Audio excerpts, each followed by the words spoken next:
Hey everybody, it's your favorite girl vocal with AJ Reese on this amazing Thursday. So you guys see me, I don't know, I see like a little piece of hair that was like out of place. I'll just put it like that. But anyway, um, and I thank you guys for your continued feedback on parenting versus friendship. And I just wanted to say to you guys that I'm coming back with the other piece to that. And don't get me wrong, we can really have some amazing relationships with our children, but we have to start off right. We have to. We can't just make a mess of it and then just assume that everything is just going to work itself out because it's not. So, um, again, like I tell you guys, I like to go look at stuff and look up things to find out what other people are saying. And other people are saying exactly what we feel. For those of us who know that it can be harmful being a parent to your child, being a friend to your child versus being their parent or whatever. So, um, I'm looking at this is Advanced Psychology Services. Advanced Psychology Services, and this was by Anna Kaminsky and its friend, Parent versus Friend, Navigating the Delicate Balance. So, and it says, being your child's best friend may seem like a hallmark of successful parenting, but the reality of this dynamic is far from optimal. Children and adults have vastly different needs. Remember, I said yesterday, our needs are not the same. I said that on Tuesday, I meant to tell you that our needs are not the same. Their experiences are not going to be our experiences. We've been around a lot longer than they have. So they have yet to know what life is really all about. They're finding out, they're discovering it. And don't expedite their childhood process because of your selfish needs or what you feel like you may need from them at this time. They can't give you that. They can't give you that, and that's unfair to them. So, they have vastly different needs, capabilities, and preferences, so they can't function as peers. By default, kids need the adults in their lives to provide a sense of security, which requires a certain level of authority. Children also need to understand that it's okay to step back from their parents as they get older, and this is difficult to accomplish when kids feel bound to the commitment of friendship. And again, remember I used that word the other day. I said selfish. Whatever your selfish needs and wants are, your child is not to provide that. Like I can honestly look back and I think about my childhood growing up. And it was like I was never allowed to do anything. It's like they always wanted me in the house, but it was in the house for their own selfish gain and toxic and abusive reasons. It was never because I just genuinely love you as a child. You know, one of them was always requiring sex from me and beating me when they didn't get their way sexually. And then for my mother, it was because of the fact of, well, you know, I'd rather have him take it out on you versus me. So if I have you here, you can cushion that blow of me being abused. So it was always like you want to hold and suck the life out of me, but you allow my other siblings to be able to go outside and freely enjoy their childhood. But I got robbed of that. And I know you guys hear me talk about it from time to time, and I'm going to keep talking about it because this is my story. This is my story. And if I can help save somebody, and not me physically saving them, but I mean letting them know this is not the road that you want for your child. This is not the road that your child deserves. And whatever things that you felt like you didn't get, go to therapy, get some help, get on the couch. There's nothing wrong with that.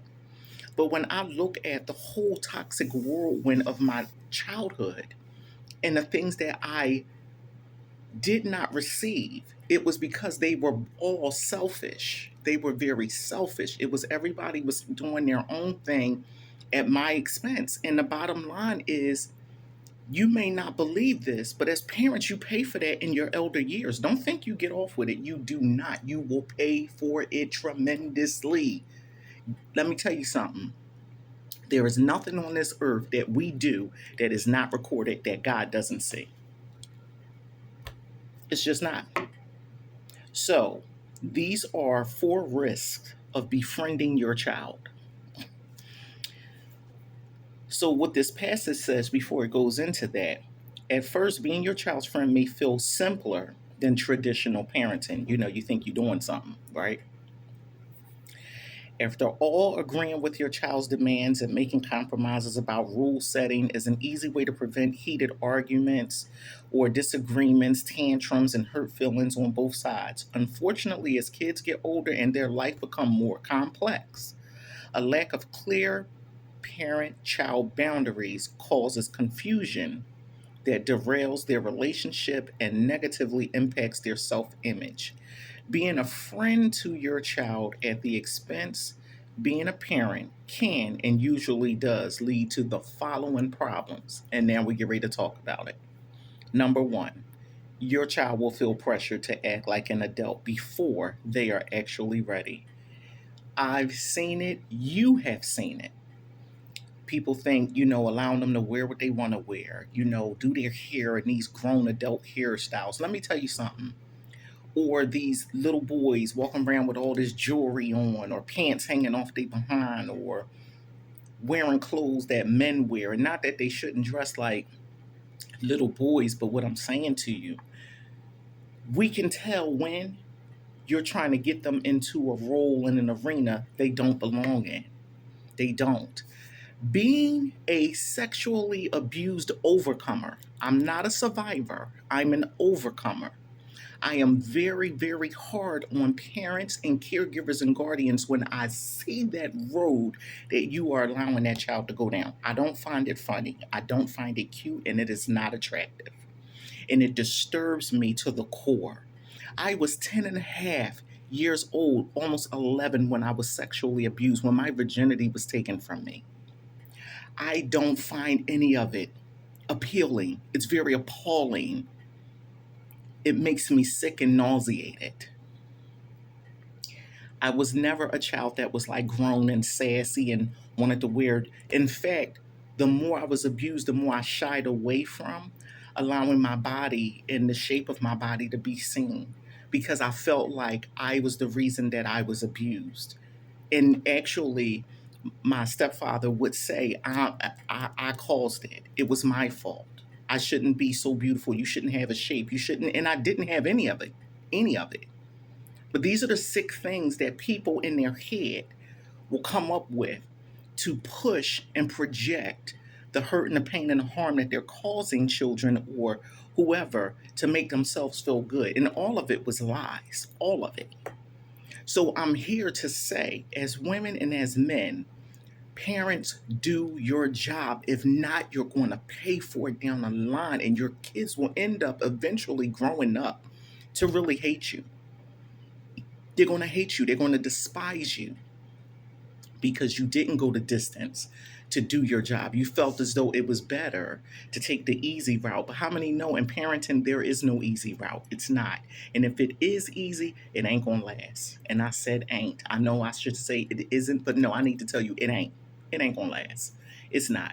You're going to start to look back and have all of these regrets of why you should have done this, why you should have done that. Our job is to cover and protect these children. It is not to push them into a world and an arena they're not ready for. When I think about how some of these children are, they're missing, disappearing. Some of them have been being monitored for a while from what? Human and sex trafficking rings, watching their social media pages, acting like they're their peers and with an anonymous name and a fake picture and all of that. Oh, come meet me here, come do this. But some of you guys, you're not checking cell phones, you're not checking their whereabouts, you're not making them accountable to you. You need to have a select circle of people that you guys are all working together as a conglomerate unit to say, hey, if I'm not home, is it okay if they come over there? Is it okay if they this? And let me tell you something. Again, I always tell people my abuse came right from the home I was living in, right from the very house that was supposed to keep me safe and protected. They did nothing but abuse, abuse, abuse, abuse. So I'm going to keep talking about it. I'm going to keep telling my story. I don't care if it makes my family uncomfortable. I don't care about that. The bottom line is truth, and God has no desire to sit up there and hide truth. The enemy loves to conceal and keep that stuff hidden. I'm not hiding a thing. I'm not. If it makes you uncomfortable, then guess what? It need to. It need to. If that's what it's going to take for have you do better as parents, guardians, and caregivers, or whoever you are. I know a young man, not a young man. He's my age. His parents were both murdered when him and his siblings were younger. And his aunt, his mother's sister, said that she would take them into her care in the absence of his deceased parents. And he said to me, he said, she did nothing of the sort. She did not provide. She did not take care of us. He said we were mistreated and abused. And, you could see the hurt and the pain. So it's not just women, it's men too. And the bottom line is, I told him, we may never see the payback that your aunt or whoever gets from doing whatever they did to you, but they're going to pay for it. Don't think they're not. They are. They supposed to. We have a job to do. We have a mandate. God is holding us accountable regardless if you did the right thing or you didn't. They think it's their job to keep adults in their lives safe and happy rather than vice versa. They feel insecure, like there's no one there to protect them, which forces them to be autonomous before they're fully adults.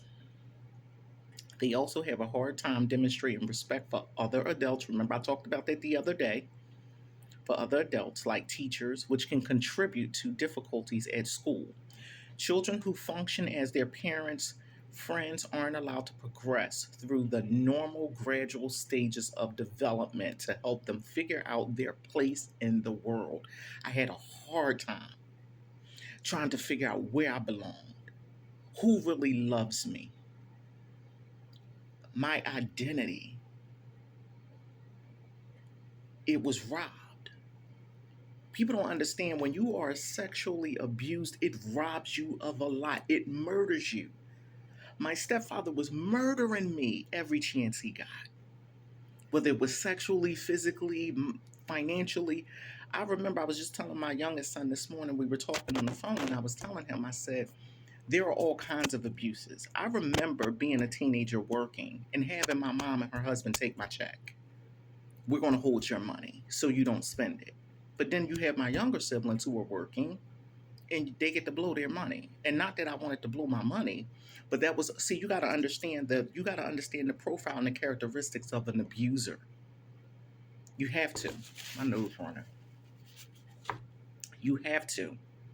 They will find all kinds of ways to take your freedom from you. And I remember just being so angry and like, why? Why me? Like, what did I do? I'm the one that will go hardest for y'all, and y'all, God knows you don't deserve it. Hardest for you. Make sure you have what you need when you broke and don't have and don't need food in the house and all of that. And this is what I keep getting in return? Yeah, okay. But anyway, children who function, when a child enters adolescence, this may lead to rebellion because the child already feels the pressure of constant responsibility. And they do. They do. And I hate to say it, being sexually abused, I felt like I was their equal. You want me to wash your clothes, clean the house, watch your kids, your husband is raping me every chance he get. So in my mind, I lost respect for them. I didn't care if nothing they had to say, nothing. You lose respect. And I'll be honest, to this day, I have no respect for them. I have none. I have none. Don't come near my dwelling place. Don't darken my doorstep or my presence with your filthy, foul being. Stay way over there. See, keep it all the way over there. All the way over there. And some people may say, you know, you have to forgive. Yes, we forgive, but you don't get access. You will never get access back here again. Absolutely not. Because I know and they know there has been no change behavior. There's no ownership. There's not. It's these excuses, but it's no ownership. When you can't take ownership, that's not real repentance. We're going to be real. Okay. Parents, I'm going to keep saying it. Do your job. Do your job. God is holding you accountable. Do your job because you're going to have to answer for a whole lot of stuff. Sister Lynn, this is a tight one, but it's a right one. So I'm going to get ready to close out.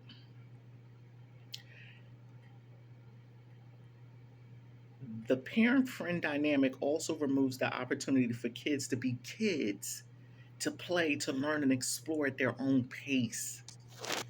Remember I told you it robs?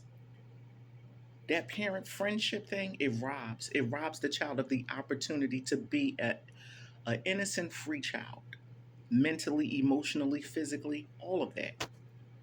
It shatters all of their dreams of what they would love to become. And don't get me wrong, some parents feel like it worked for them. So that's on you. Hey, do you. Like I said, you don't have to choose to receive what's being said. You don't. You have free will. You do whatever you feel like you need to do. But again, you're going to have to answer to God. You ain't got to answer to me. You ain't got to answer to us. You just got to answer to God. So that's all I have for you today. But I got more.